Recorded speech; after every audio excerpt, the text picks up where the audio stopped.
On me demande d'être témoin.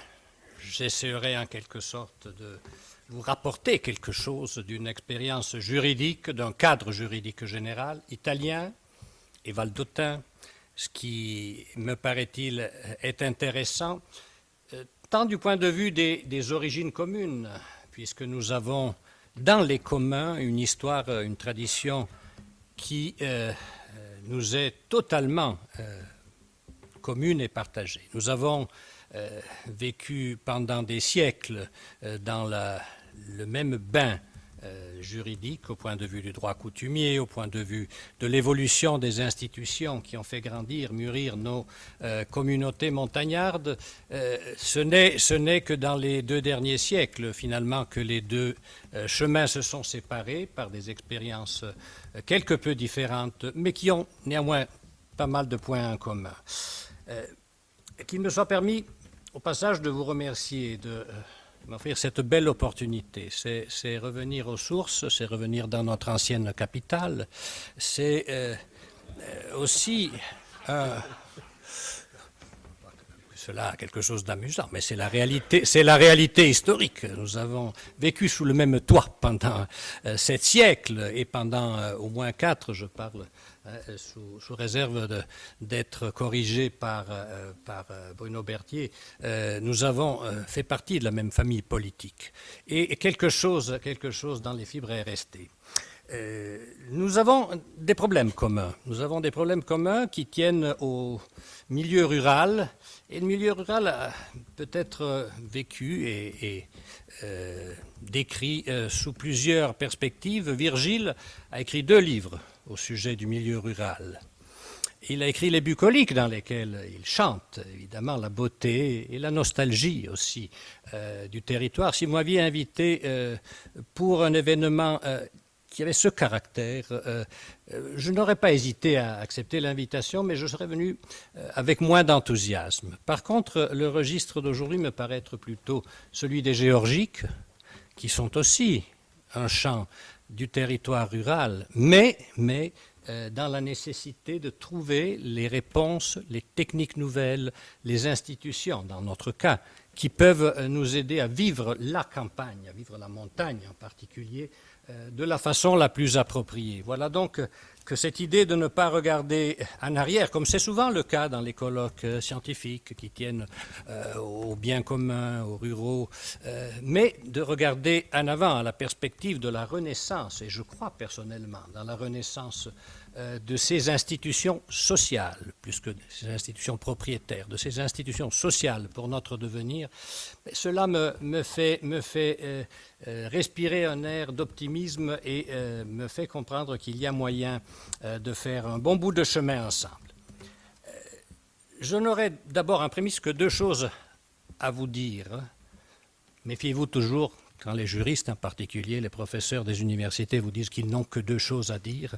C'est toujours le pire à craindre. Mais la première, c'est qu'il y a du côté italien, et là j'en viens à notre expérience, celle dont je suis appelé à témoigner, nous avons assisté dans les 20 dernières années à une véritable résurgence de l'idée des communs. Quand je dis l'idée, je ne parle pas seulement d'une idée générale, d'une diffusion du mot, même d'une rhétorique dans la politique, de l'usage rhétorique du mot commun, bien commun, ainsi de suite, mais d'une résurgence de l'idée juridique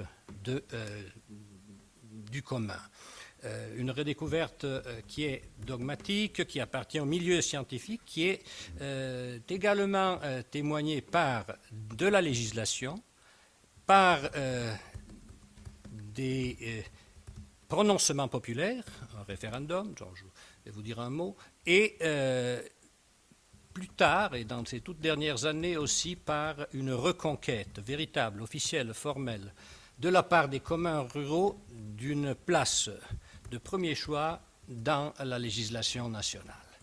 La deuxième chose, c'est le principe de subsidiarité qui a été évoqué, sur lequel il faut aussi lancer quelques messages, porter à votre attention quelques informations, puisque la subsidiarité est aussi un changement, un virage spectaculaire dans la structure institutionnelle constitutionnelle italienne. C'est une sorte de révolution copernicienne à laquelle nous avons assisté et qui est une promesse déjà partiellement, je dirais, accomplie, puisque dans certains domaines, nous avons déjà assisté à des reconquêtes importantes. Je pense en particulier à tout le domaine du bénévolat, ce qu'on appelle le no-profit, troisième secteur. Plusieurs définitions peuvent en être données et qui n'est pas simplement une béquille par rapport aux institutions qui agissent dans l'économie, mais c'est un pilier de nos sociétés. Pensons à la réaction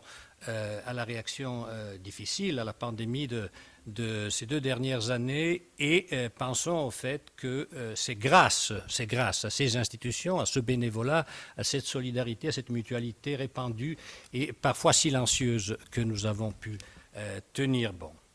Donc, en premier, la question de la résurgence des communs. Les communs ont été massacrés pendant 2 siècles, en Italie comme ailleurs. En Italie, peut-être, les législateurs... Enfin, l'action de l'exécutif n'a pas toujours fait suite aux intentions du législateur, mais en 1927, c'était un arrêté de mort avec une loi, la loi dite degli usi civici, qui, en interprétant d'une mauvaise façon les propriétés collectives, les domaines collectifs, comme on les appelle en italien, des Alpes et de l'Italie du Nord en particulier, a voulu essayer d'effacer toute la réalité de la propriété commune, en privilégiant la vision degli usi civici, des droits d'autrui sur les terres public, par exemple, ce qui est une clé de lecture différente, qui est une tradition juridique importante aussi, mais qui appartient au sud de l'Italie et non pas à l'espace alpin. Eh bien, cette loi visait à la dissolution du lien communautaire, scioglimento degli usi civici, mais sous ce nom, on visait à la privatisation finalement des terres, faire de sorte qu'elles accomplissent en l'espace de quelques années ce que, par exemple, en Angleterre avait été fait au fil des siècles par la logique des enclosures, des clôtures, des pâturages. Bon, c'était un raccourci d'une modernisation qui se voulait rationalisatrice et qui, heureusement, n'a pas pu être aussi dévastatrice qu'elle l'annonçait. La Constitution italienne n'a pas eu une attention particulière pour les questions de la propriété commune. Elle a d'ailleurs identifié uniquement deux formes de propriété, la propriété privée et la propriété publique. Mais nous sommes là au milieu. J'ai même titré mon ouvrage il y a quelques années « Un bene comune tra pubblico e privato ». Je considère que nous avons des caractères qui appartiennent à l'un de ces domaines du droit et d'autres qui se rattachent nettement à l'autre. Quelque chose a été fait dans les années 80-90, c'était ce qu'on appelait les lois sur la montagne. Daniela Risso était là tout à l'heure, elle connaît bien l'importance de ces lois qui sont venues du Piémont d'ailleurs, c'était le sénateur Carlotto qui en était l'un des pourfendeurs. Et là, ce furent des lois anticipatrices et très importantes d'un point de vue idéal, mais leur percussion ne fut pas, hélas, suffisante. Parallèlement, les juristes ont pensé, parce qu'ils pensent de temps en temps, ils ont pensé, ils ne font pas que de l'écriture, ils font aussi de la réflexion parfois. Ils ont pensé qu'il y avait quelque chose qui devait être redéfini et redécouvert. Et 2 grands juristes italiens, Massimo Severo Giannini d'un côté et Paolo Grossi de l'autre. Paolo Grossi qui a été encore il y a quelques années président de la Cour constitutionnelle, un historien du droit. Vous voyez que des fois le fait d'avoir un historien du droit à la tête d'une Cour constitutionnelle n'est pas si mauvais. Ils ont redécouvert tout un monde, ouvert les portes, les fenêtres sur un monde qui est celui du droit médiéval, qui est celui d'une idée de la propriété autre que la propriété napoléonienne de l'article 544 du Code civil. Une propriété plurielle, une propriété faite d'usage, bundle of rights, comme disent les Anglais, un faisceau de droits qui se tiennent. Et c'était notre réalité dans les pays, dans les campagnes, à la montagne, c'était comme ça. On n'était pas propriétaire tout court. On avait des droits, des usages sur les biens. Et une tentative de donner un cadre juridique important et formel à cela a été faite par un essai de modification du Code civil, par une commission présidée par un autre grand juriste italien, récemment disparu, qui était Stefano Rodotà, qui a écrit d'ailleurs un très grand livre sur la propriété, le définissant il diritto terribile, le terrible droit de la propriété, le droit destructeur aussi, dévastateur dans notre réalité rurale.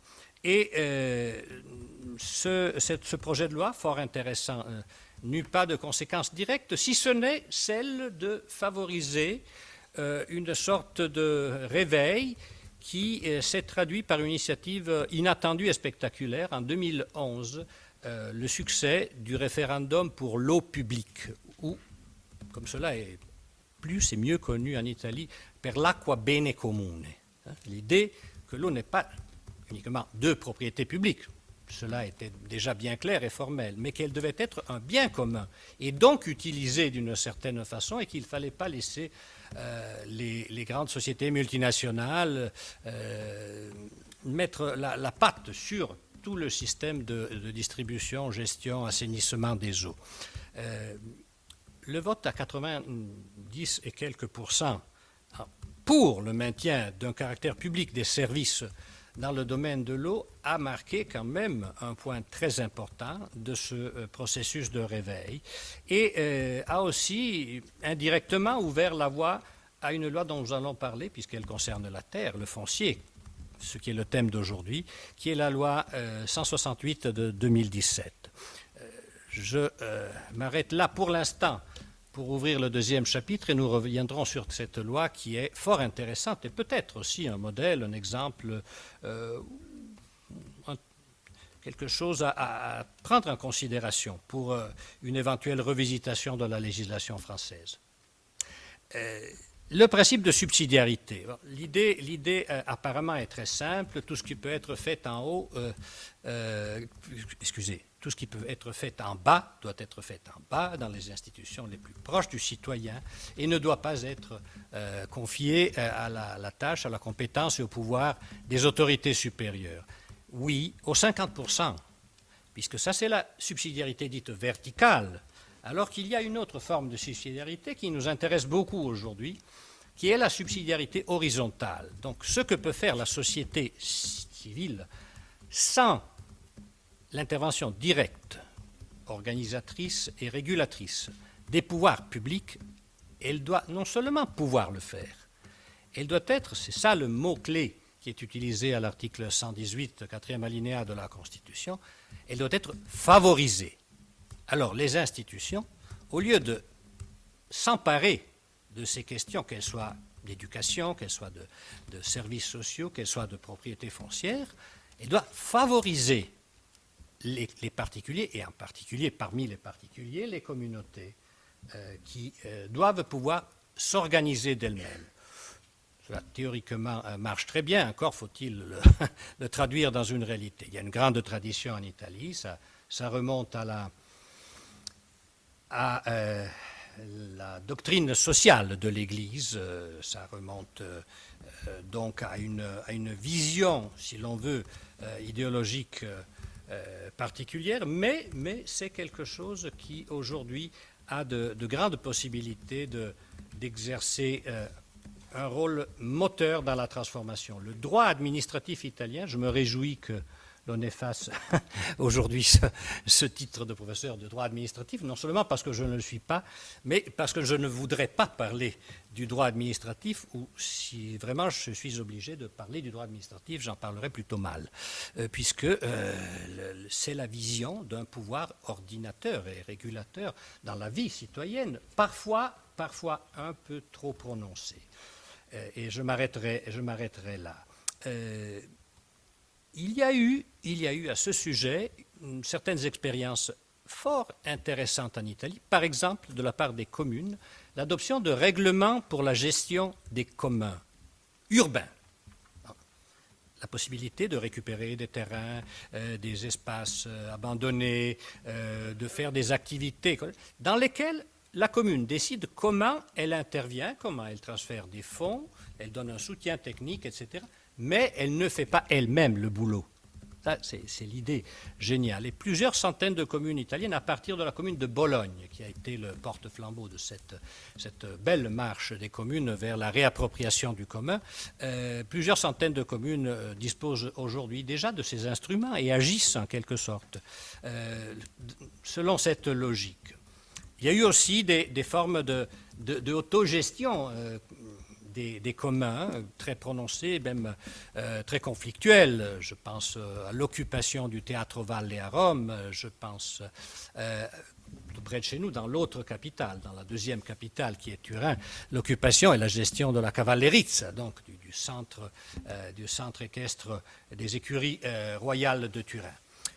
Voilà des expériences qui n'ont pas trop fait long feu, mais qui sont quand même des expériences intéressantes d'un point de vue idéal et qui ont produit également beaucoup de littérature d'un point de vue de la réflexion scientifique. Et puis il y a quelques juristes aussi qui ont mis d'un côté leur travail habituel, leur travail traditionnel, et qui se sont engagés en première personne. Et je veux citer un professeur, un vrai, de droit administratif, qui est Gregorio Arena, qui depuis 20 ans s'occupe de la subsidiarité et qui a, non pas abandonné l'université, il n'était pas loin de la retraite, mais enfin anticipé quelque peu la retraite, pour ouvrir une école des biens communs à Rome pour former les jeunes générations à un droit administratif qui n'est plus celui d'antan, qui est un droit administratif de participation, le citoyen n'étant pas l'objet et le destinataire d'une action administrative, mais le sujet, le partenaire, si l'on veut, d'une construction de parcours administratif.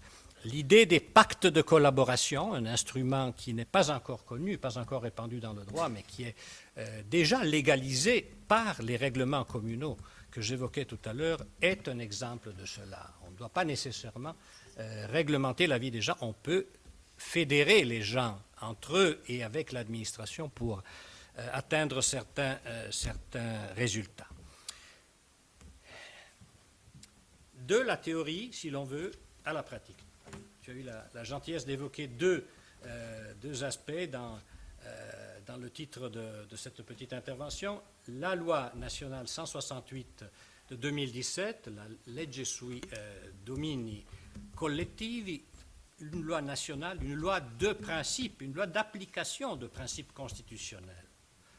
Et une loi régionale qui n'en est pas encore une, n'est-ce pas, mon cher Damien Charance, qui est valdotin comme moi, est le représentant officiel des consorteries, c'est ainsi qu'on appelle chez nous les communs ruraux de la région. C'est une institution qui vient de naître et qui demain sera fort intéressant pour ceux qui continueront l'expérience avec nous, d'entendre à ce sujet sur la volonté et la capacité de fédérer ces institutions. Je les appelle institutions, mais j'aimerais mieux encore préciser cette notion, puisqu'il y a une dynamique d'institution, d'instituere au sens latin, mais très souvent dans notre tête, institution rappelle les institutions publiques, et ce ne sera ici pas le cas.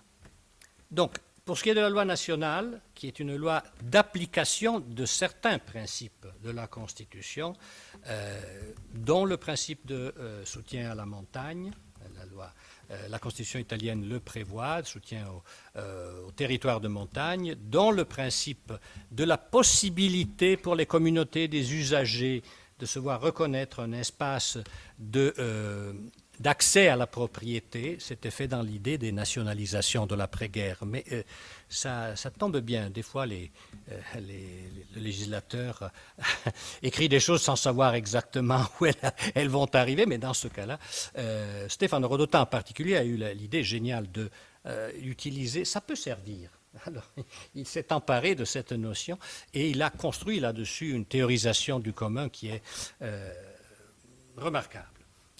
Cette grande loi a accompli la révolution de dire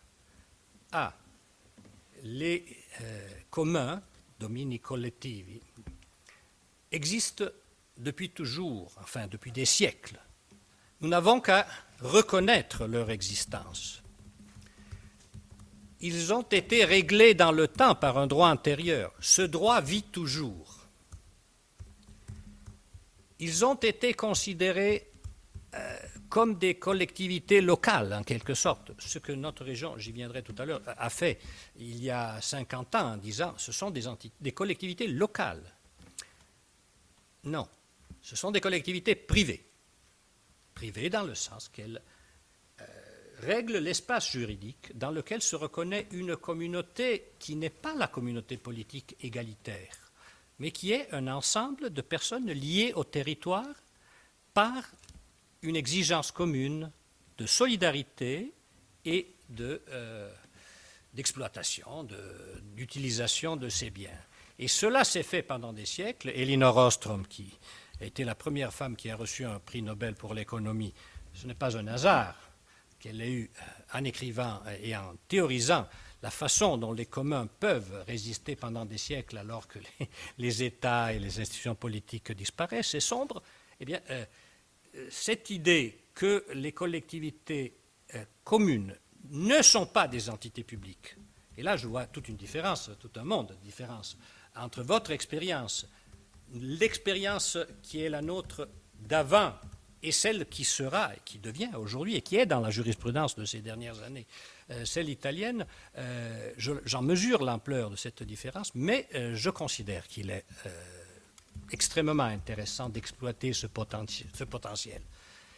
Par le biais de la subsidiarité, puisque la subsidiarité ne dit plus « Ah, c'est des privés, faites ce que vous voulez, mais ça ne nous concerne pas ».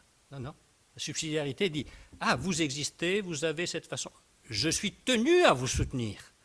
Je suis tenu à vous encourager, à vous financer, à vous défiscaliser. C'est ça mon rôle. » Et je trouve que cela représente une grande révolution. Petite parenthèse, comme toute grande révolution, les parlementaires ne s'en sont pas aperçus. Ils ont voté à l'unanimité ce texte de loi à la veille des élections de 2018, sans même s'apercevoir de la portée absolument révolutionnaire de ces principes. Comme quoi, de temps en temps, il faut profiter du sommeil des députés et des sénateurs. Là, ces entités, ces domaines collectifs, n'importe quelle soit leur dénomination, et il y en a de toutes sortes en Italie, sont directement soumis à la Constitution. Donc, ils peuvent avoir une protection très élevée. Ils ont un droit de produire le droit. Voilà, potestà di autonormazione. Leur statut, c'est quelque chose qui, dans certaines circonstances, dépasse le contenu de la loi. Il y a déjà eu des décisions judiciaires comme quoi les lois régionales qui ont essayé de revenir un peu sur ces principes et de reconduire sous l'aile du pouvoir public ces collectivités ont trouvé une cour constitutionnelle, ont trouvé des cours d'appel, des cours de cassation qui ont dit non, ils sont eux-mêmes les législateurs en la matière. Et cela donne un pouvoir, une capacité de gestion, non pas seulement des terres en général, mais, attention, du patrimoine naturel, du patrimoine économique et du patrimoine culturel. Voilà qui ouvre des portes et des fenêtres. Nous avons évoqué ce matin la question du tourisme, mais il y en a plein d'autres. Il y a la production de l'énergie électrique, qui est un enjeu important. Pourquoi est-ce que ces collectivités devraient toujours laisser aux autres la gestion, l'exploitation, etc. Ne peuvent-elles pas devenir, à certaines conditions, de certaines façons, le sujet promoteur qui gère ces biens? Oui, ils devraient, puisqu'ils sont finalement des sujets qui fournissent des services écosystémiques. On en parle beaucoup de ces temps-ci, des services écosystémiques. Bon, là, vous avez un grand producteur de services, il faut qu'il puisse remplir son rôle. Puis nous viendrons sur les difficultés parce que le nombre n'est pas dépourvu d'importance et le fait que la population soit de moins en moins nombreuses et de plus en plus âgées, pose des problèmes et nous devons y faire face. Donc, une propriété privée, un droit privé de la propriété, puisque la propriété n'est pas privée mais elle est collective, un droit privé de cette propriété collective, une personnalité juridique de droit privé et une autonomie statutaire comme marque de fabrique. M'accorderez-vous encore quelques minutes? 5 minutes, c'est gentil, j'espère de faire le miracle de dire en 5 minutes le contenu d'un projet de loi qui est déjà en cours de route. Nous l'avons discuté avec toute la population. Quand je dis nous, je parle d'une petite association qui s'occupe de l'autonomie et des biens communs dans notre région, d'un certain nombre d'amis qui gèrent ces consorteries. Et donc c'est quelque chose qui s'est construit aussi d'en bas. Et c'est ce bottom top qui est souhaité par Jean-François, qui voit un peu le jour. Les principes fondamentaux, en gros, sont ceux que je vous ai indiqués. On ne va pas aller contre la Constitution, mais la région autonome de la Vallée d'Aoste a des pouvoirs législatifs, et notamment en matière de consorterie. Ça a été revendiqué par nos pères au lendemain de la Deuxième Guerre mondiale, et ça nous permet de pouvoir régler les communs sur la base d'une loi régionale. En 1973, la loi régionale sur la matière en faisait des collectivités publiques, comme je vous ai dit tout à l'heure. C'était l'idée de mieux protéger ces territoires et ces communautés. Ça n'a pas marché. Ça n'a pas marché. Et ça marcherait encore moins aujourd'hui, je dirais, parce que le statut d'une collectivité publique, qu'elle soit locale ou pas, transforme automatiquement ceux qui la dirigent, ceux qui la gèrent, dans des agents publics. Et la soumet automatiquement à un carcan législatif et organisationnel qui est insoutenable si l'on pense qu'il y en a qui administrent quelques petits bois, quelques petits pâturages et qui ont peut-être dans leur fonds de réserve 1000 ou 2000 euros. Non, ne leur imposez pas d'être des collectivités publiques, de faire un appel d'offres à publier sur le bulletin officiel, et je m'en passe. Vous comprenez de quoi je parle. C'est la raison pour laquelle cette loi a été, dans notre proposition, dans la proposition qui est en cours de route, serait abrogée pour retrouver tous ces caractères de personnalité juridique privée et d'originalité de source du droit. Reconnaître le droit antérieur et permettre son évolution par le droit formé par ces mêmes consorteries. Au passage, soit dit, combien étaient-elles les consorteries dans les années 50, je crois, autour de 450. Voilà, 450 consorteries. Donc on parle à la taille d'une région qui compte aujourd'hui 125 000 habitants, ça fait beaucoup. Elles ne sont plus toutes vivantes, bien sûr, mais il y en a encore un bon nombre qui sont vivantes et agissantes. Il faut considérer leur taille. Il faut leur permettre de vivre, de respirer, ne pas être submergés. Le régime juridique de ces terres, voilà une question centrale. Inaliénable, indivisible, ne pouvant faire l'objet d'aucune forme d'usucapion et ayant une destination perpétuelle à l'usage agro-silvo-pastoral. Donc c'est garantir que des terres, je répète, soumises au droit privé, aient un caractère permanent, perpétuel, de destination finalement publique. Voilà pourquoi, toujours cette situation d'être à mi-chemin. La possibilité de laisser évoluer ces consorteries. Oui, là, il y aura débat, certainement, mais je considère que des nouvelles consorteries pourraient naître, que l'on pourrait, en tant que particulier, et pourquoi pas, même de la part des communes, transformer certaines parties de ce territoire dans de nouvelles consorteries, si l'expérience se fait mèche. La question de leur enregistrement ou identification, question délicate, difficile, parce que si c'est le pouvoir public qui te fait naître en quelque sorte, il y a une sorte de lien de dépendance avec. Nous sommes en train d'étudier, nous avons défini un cadre dans lequel un registre géré autonomement par les consorteries prouverait cette existence par le biais d'un arrêté du président de la région, qui est la plus haute autorité administrative, et qui d'ailleurs fait fonction de préfet aussi. Là, c'est un cas absolument extraordinaire et unique dans toute l'Italie aussi. Dans la Valle d'Aoste, il n'y a pas de préfet national, il y a un président du gouvernement qui remplit les fonctions de coordination de l'ordre public, et cela depuis 1945. Donc une forme de reconnaissance formelle de quelque chose qui existe déjà, avec des problèmes remarquables pour ce qui est de la transcription dans les registres fonciers de ces propriétés, puisqu'il y a question nominale de transformation, question de titularité aussi, parce que pas facile quand vous en avez 200-300 aussi, vous connaissez, vous avez évoqué ces situations. Et le cadastre vous dit, ah ben mais si vous êtes titulaire d'une quote-part de 2,5 millièmes de ce bois, alors vous devez faire une transcription, et chaque transcription coûte. Ça, c'est un énorme problème aussi. Nous estimons pouvoir donner naissance à des cadastres internes, donc que chaque consorterie puisse gérer elle-même le cadastre de ses usagers et représenter d'un point de vue formel vis-à-vis des services des impôts une unité absolue et là aussi non divisible.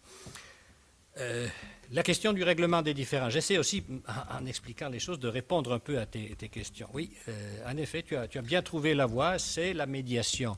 Et là, nous avons essayé d'institutionnaliser une dynamique de médiation avec l'individuation de quelques personnes qui, non pas de leur titre scientifique, mais plutôt de leur sagesse et de leur expérience, pourraient être les véritables médiateurs dans ces situations. Si c'est les avocats et les juges qui font la médiation, une seule chose est assurée, c'est que dans très peu de temps, la consorterie n'aura plus d'argent dans son fonds de caisse et probablement les usagers non plus. Je le dis aux grandes dents de mes collègues. La question de la coopération horizontale, oui, parce que là, chacun parle pour soi et a une interlocution avec le pouvoir. Ça ne va pas. Il faut qu'elles se parlent, les consorteries, les communs, qu'ils se parlent entre eux, qu'ils se fédèrent. Pourquoi pas qu'ils fusionnent volontairement? Il faut les encourager, les soutenir, parce que c'est la voie principale pour résoudre le problème. Et cependant, cela n'étant pas toujours possible, ayant aussi des situations dans lesquelles la communauté n'existe même plus au point de vue humain, il s'agit de faire intervenir un esprit de subsidiarité, donc de remplacement, là où les autres n'arrivent pas, les collectivités publiques. Très simple et très vite fait, on dit qu'elles ont le devoir, ces collectivités, en particulier la commune, d'essayer d'abord de réanimer, ensuite de faire coopérer, en troisième instance de faire fusionner, et seulement en quatrième instance de s'emparer des biens. Je reprends ici le mot d'un professeur de l'université de Turin qui a été mon maître et qui a dit un jour une chose très intéressante. Les communautés, donc les communautés rurales, sont nées pour contrôler et gérer les terres. Les communes, pas.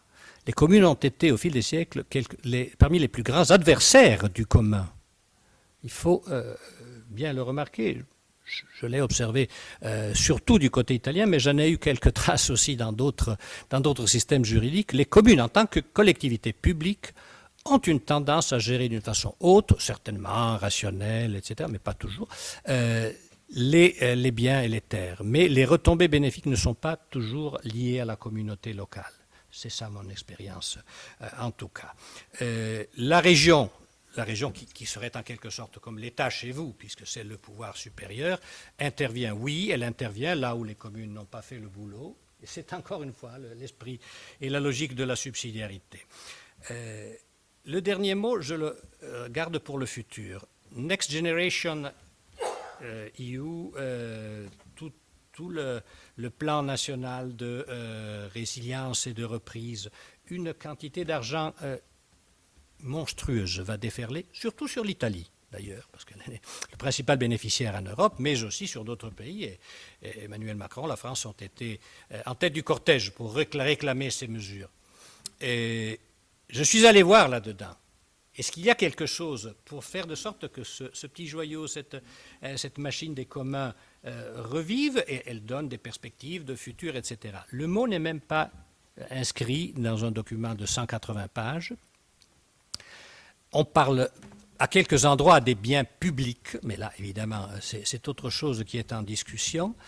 Et on parle de mécanismes de médiation, oui, mais pour la dissolution des communs.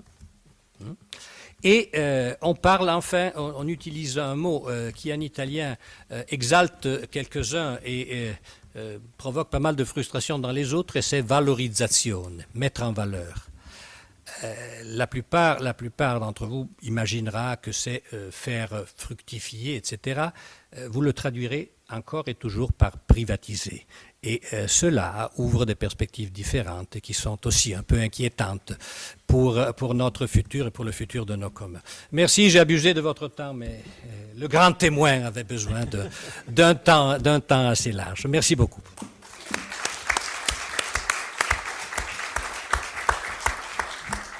Merci beaucoup. Le grand témoin a en effet un petit peu plus de temps, mais je crois que ça valait vraiment la peine. Ça donne vraiment une autre perspective. Et je pense que, autant vous les Français, mais moi j'ai aussi, en tant que Suisse, vu plein de choses aussi qui sont relativement proches. Et donc merci beaucoup. Et donc on peut ouvrir maintenant peut-être la discussion pour quelques questions avant de passer à la discussion finale autour de la table ronde. Donc, à vous la parole. C'est une question pour le professeur Louvain. En fait, merci beaucoup pour l'intervention. Vous avez parlé, en fait, il y a 20 ans, il y avait une ressurgence des idées des communs, des idées juridiques. Et je voulais savoir, est-ce que vous pouvez nous expliquer un peu l'origine de cette ressurgence? Je n'ai pas compris, peut-être est-ce qu'il y a quelque chose là qui peut nous aider peut-être à réfléchir mieux en France? Merci. Oui.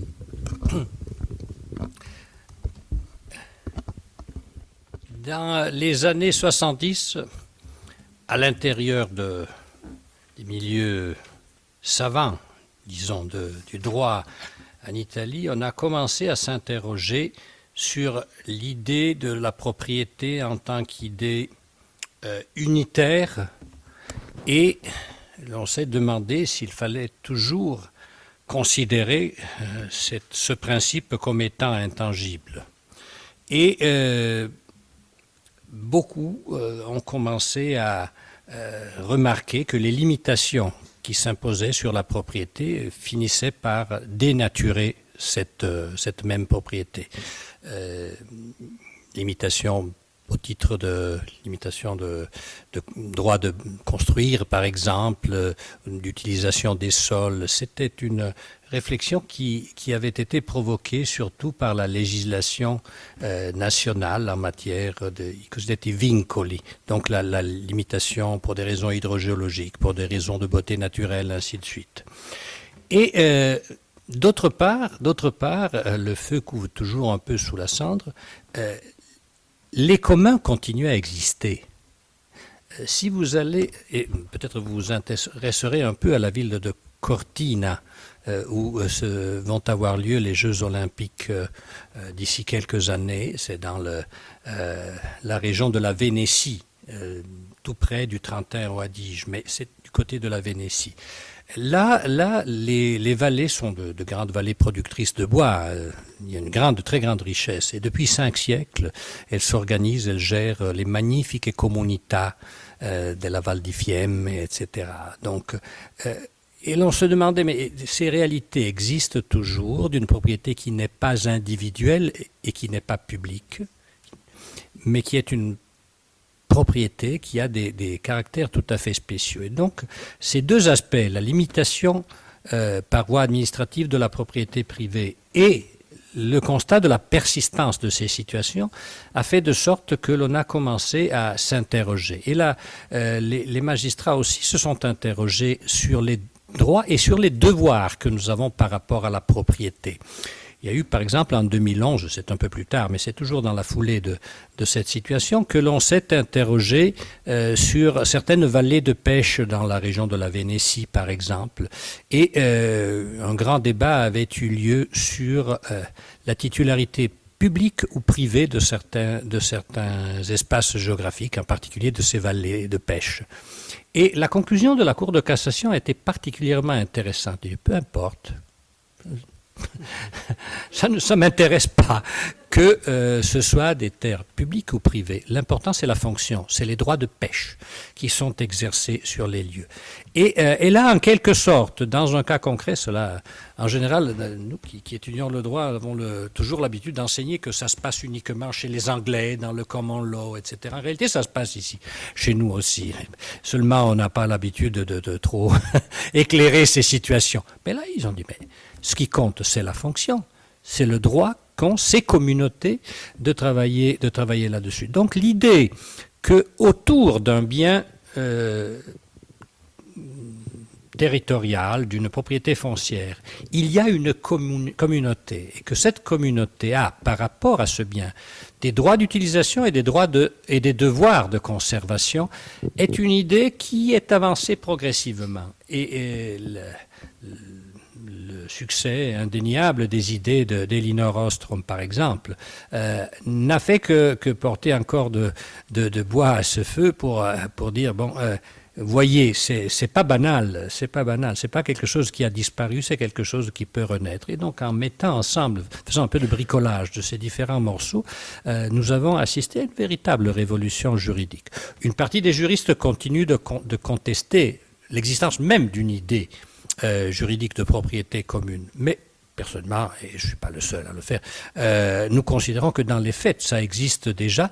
Et en 2017, la loi 168 n'a fait que représenter le sacre de ce droit et de cette nature collective de la propriété comme étant une sorte de troisième genre à côté de la propriété privée et de la propriété publique. Merci. Il y avait monsieur. Et puis après...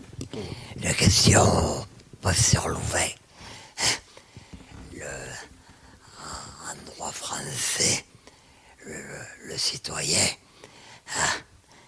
a le pouvoir de légaliser. Selon le principe que le contrat et le droit et la loi des parties. Est-ce que ça existe en droit italien? Oui, absolument. Le contrat est une loi entre particuliers, est une loi qui n'a de différent que le fait d'avoir comme destinataire non pas la collectivité générale, mais uniquement les parties qui souscrivent à cet accord. Oui. Oui, mais un contrat, il est opposable au tiers à partir du moment où il est enregistré en France. Je prends le cas des sociétés. Ouais. Oui, dans certains domaines, certainement. Je me demande si c'est le cas pour tous les domaines. Dans le domaine du droit civil, de la propriété, certainement. Il faut qu'il y ait une opposabilité par cet instrument. Mais, vous me permettez, puisqu'on parle des communs, je pense que vous pensez à cela, l'existence d'un droit antérieur même à ces procédures formelles de légalisation, fait de sorte qu'il n'y a pas de nécessité de rétablir ce contrat et donc cette loi privée. Le commun existe parce qu'il a déjà existé, parce qu'il témoigne d'une persistance de son identité. C'est un cas différent, c'est une question différente de la naissance d'éventuelles autres consorteries. C'est encore tout un territoire inconnu. Je ne vais pas trop avancer là-dedans parce que c'est une hypothèse. Ce n'est pas encore accepté par ceux qui devront décider, approuver la loi. C'est une idée que personnellement je cultive parce que je considère que comme toute institution, si on ne permet pas la possibilité de proliférer et de se transformer, d'évoluer, on finit par avoir uniquement une sorte de muséalisation de ces situations. Et nous n'en voulons pas de ces musées. Nous voulons une vie vivante, nous voulons une vie naturelle de ces biens et de ces sociétés qui vivent autour de ces biens. On prend une dernière question. Merci beaucoup, monsieur. Oui, donc, trois petits points très rapides. Vous avez parlé tout à l'heure de la loi climat et résilience.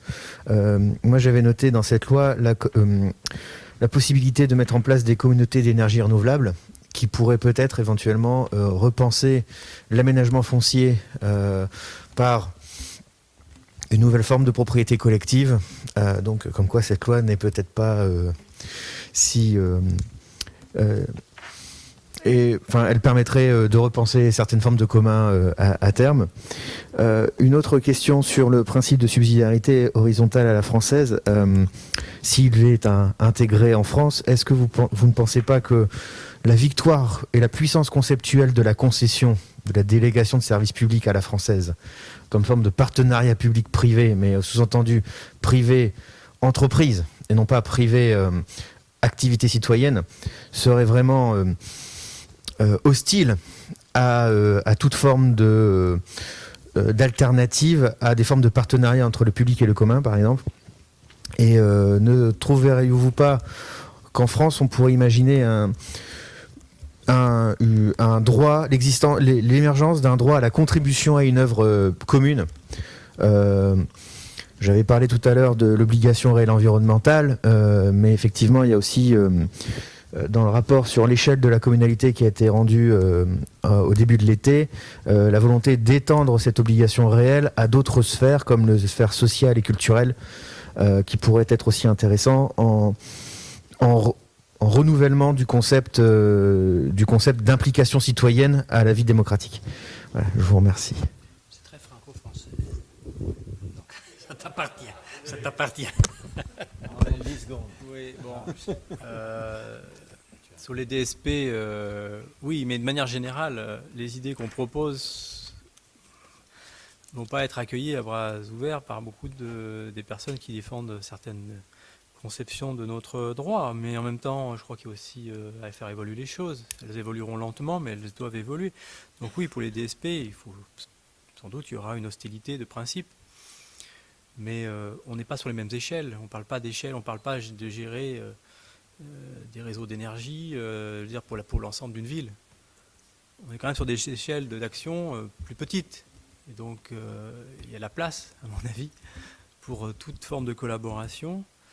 Mais oui, les puissants lobbies pourraient ne pas voir d'un bon œil ces évolutions. Enfin bon, vous avez cité les communautés d'énergie dans la loi, oui. On voit bien que se multiplient quand même, tout doucement, les dispositions législatives qui ouvrent la porte à des partenariats ou à l'investissement des citoyens dans la production de services. Donc, c'est qu'un début. Et on est loin d'avoir une généralisation de cela. Quant à la contribution aux œuvres communales, ou un intérêt commun, on est pile dedans. On est pile dedans. Voilà. Maintenant, quel est le cadre juridique de ces contributions? Je ne le connais pas. Donc, quand on le connaîtra, je vous dirai si les communaux fonciers sont typiquement des contributeurs possibles aux œuvres communes ou pas. Mais j'ai peur que ce soit une définition de la contribution aux œuvres de biens communs qui soit définie par l'État et par le pouvoir central qui un peu des œillères, qui ne voit pas assez ce qui frémit et ce qui se fait en dehors des schémas de pensée classiques de l'administration empreints d'uniformité. Mais oui. Merci beaucoup. Merci aux deux intervenants pour vos éclairages très complémentaires.